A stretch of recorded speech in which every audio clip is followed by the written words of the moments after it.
আমি মাটনটাকে পেঁয়াজটাকে পুড়িয়ে বেটে নিয়েছিলাম। এবার আমি কী করলাম, বেশি করে টক দই ফেটিয়ে আমি বাটারের মধ্যে মেখে নিলাম।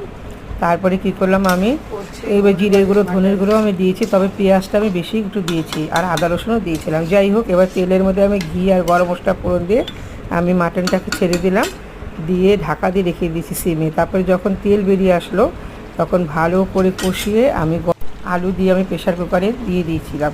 তো মাটনটা হয়েছিল প্রচণ্ড পরিমাণে ভালো খেতে, তোমরা চেষ্টা করে দেখতে পারো। পেঁয়াজটাকে আমি 4টে পেঁয়াজ, আমি 1 কিলো মাটনের মধ্যে 4টে পেঁয়াজ পুড়িয়ে তারপরে পেস্ট করে নিয়েছিলাম, আর কুচনো পেঁয়াজও দিয়েছিলাম সাথে।